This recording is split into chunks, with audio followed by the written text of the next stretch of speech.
At an Attitude Era fan's first glance, Kurt Angle was the anti-WWE embodiment. No edginess, no bite, and far too many scruples to exist within their excessively coarse dystopia. But 20 years later, imagining pro wrestling without Kurt Angle is far harder than picturing the sport with him. His graceful athletics, pristine suplexes and throws, ingenious counter wrestling, and jaw-clenched fighting spirit have played an important part in pro wrestling's evolution, outclassing the standard punchy, kicky WWE main event style by demonstrating what pro wrestling could look like. A man first defined by a pretty antiquated, wide-smiling milk and cookies persona ended up being a determined wrestling machine that helped drag the sport into the 21st century. I'm Jack from Cultaholic.com, and this is the captivating career of Kurt Angle.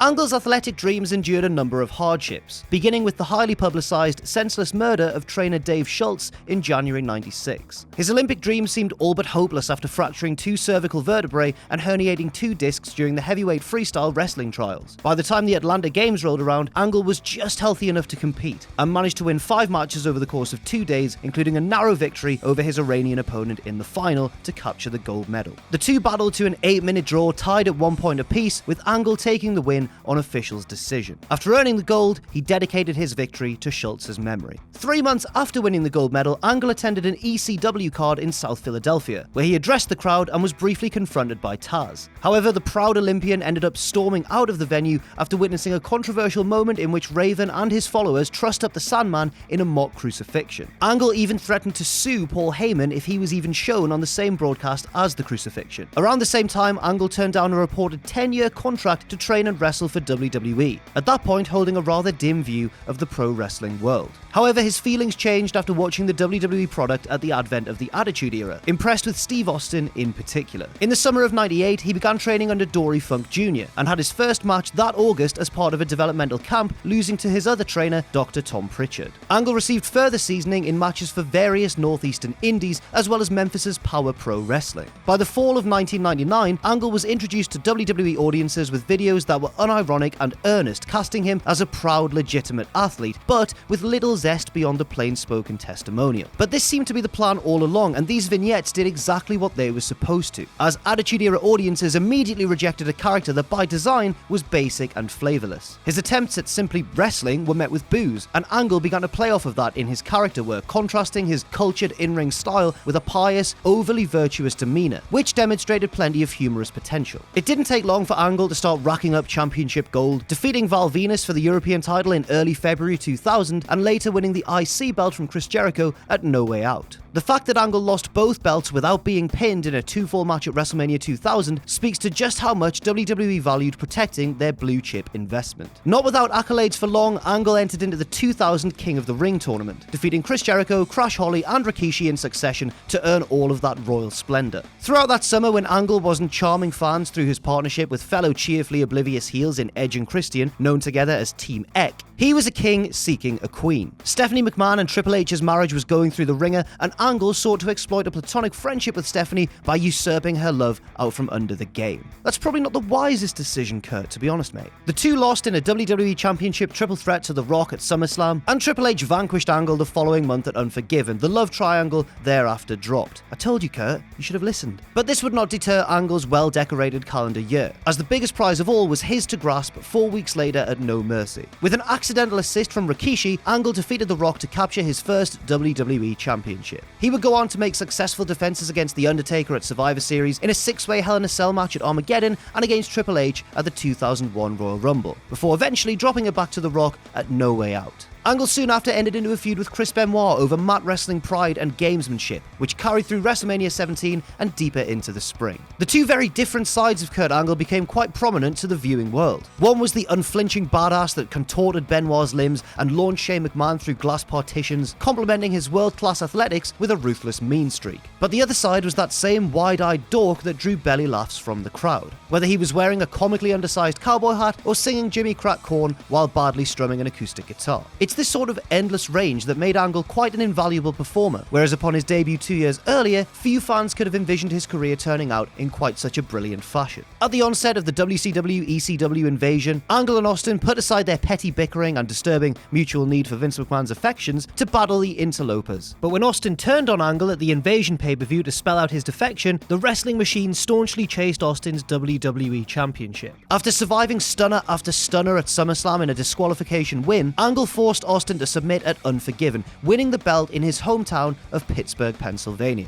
However, the reign only lasted 15 days before Austin got it back on an episode of Raw, and Angle himself even defected to the Alliance. This, however, was all proven to be a cheeky ruse, as Angle cost Austin in the final moments of the winner-take-all match at Survivor Series, killing off the WCW threat. Angle whooped about his heroics in winning the war, but his self-congratulating fell on deaf ears. He was back to being a deluded villain, losing in feuds to Austin and Triple H over the coming months. After defeating Kane in a pretty decent curiosity at WrestleMania 18, Angle moved on to Edge, the inventor of the "You Suck" chants that Angle would come to hear for years after the fact. After defeating Edge at Backlash, Angle lost a hair versus hair match to his former ally at Judgment Day the following month, and was subsequently shorn of his receding locks. How very, very convenient. For a month or so after losing his hair, Angle tried to conceal his baldness with a bushy wig held in place with Rick Steiner's old headgear, before finally embracing it once and for all. Going forward, Angle matched his new, more intimidating appearance by becoming more of a no-nonsense wrestling machine, tapping out Hulk Hogan, turning back the challenge of a debuting John Cena, and becoming part of the vaunted SmackDown 6 alongside Edge,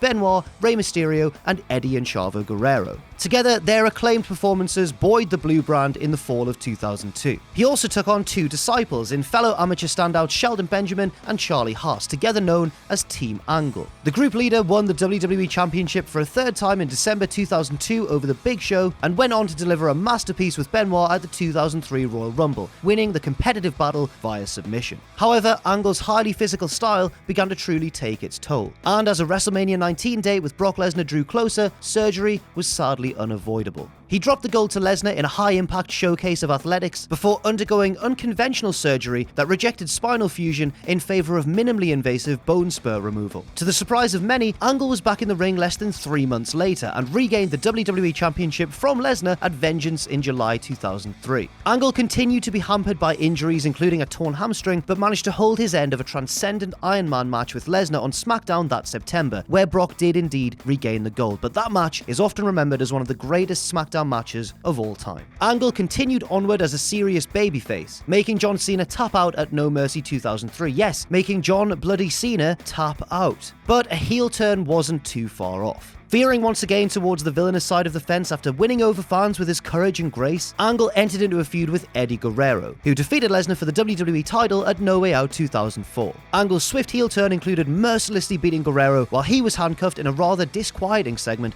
on SmackDown. The two then met at WrestleMania 20, and surprise, the match was really quite excellent. Eddie managed to win after using his loosened ring boot to squirm his way out of the ankle lock, and Angle went off to have neck surgery once more. During his time away from the ring, Angle became the general manager of SmackDown. He was eventually confined to a wheelchair after Big Show threw him over a backstage ledge, providing a kayfabe excuse for him to continue recovering from his real-life surgery. Angle screwed with the babyfaces of his brand, including John Cena, Eddie Guerrero, and Tori Wilson, before Vince McMahon fired him from the GM position that summer. Upon returning to the ring, Angle took part in some notably goofy storylines, including shooting the Big Show with a tranquilizer gun and beating up Santa Claus at the Armageddon pay-per-view. Along with henchmen Luther Reigns and Mark Jindrak, this time was admittedly one of the weaker points of his WWE career. After losing to John Cena at No Way Out 2005 in a match to determine WWE champion JBL's WrestleMania 21 opponent, Angle renewed hostilities with Shawn Michaels, who had drawn his anger by eliminating him from the 2005 Royal Rumble. This inter-brand rivalry focused on who was the better wrestler, and at WrestleMania 21, Angle eked out the win after nearly 30 minutes of crisp,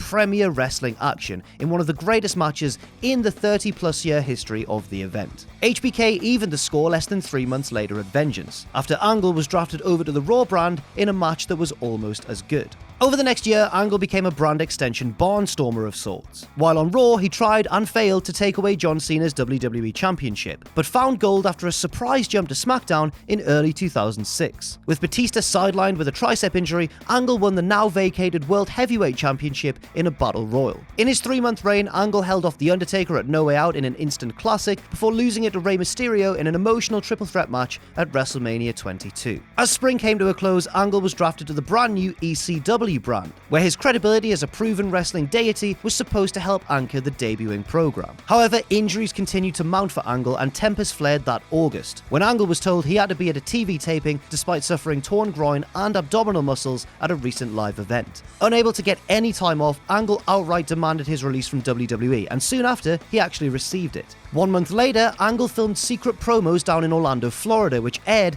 as the No Surrender pay-per-view went off the air. The cheers of the Impact Zone crowd could be heard over the dramatic voiceover that declared Kurt Angle is coming to TNA. In a year in which TNA gained the likes of Sting, Christian, and the Dudley Boys, Angle appeared to be the prize acquisition. From the outset, the Olympian was positioned against a fellow hard-hitting submission master in Samoa Joe, and the rivalry put quite a lot of positive attention on the young promotion. At Genesis in 2006, Angle became the first man to legitimately beat Joe in TNA, drawing a submission with an ankle lock. 3 weeks later, Joe evened their series with a submission win at Turning Point, setting the stage for a 30-minute Iron Man match at Final Resolution, won by Angle 3 falls to 2. Later on that year, when TNA pulled out of the NWA, Angle became the first official TNA World Heavyweight Champion, a title he would hold a record 6 times in total. By the end of the summer of 2007, Angle held every title that he possibly could in TNA, simultaneously. He also held the IWGP Third Belt title, defeating Brock Lesnar in Tokyo and later losing it to Shinsuke Nakamura. In an unprecedented act, Angle defended TNA's World,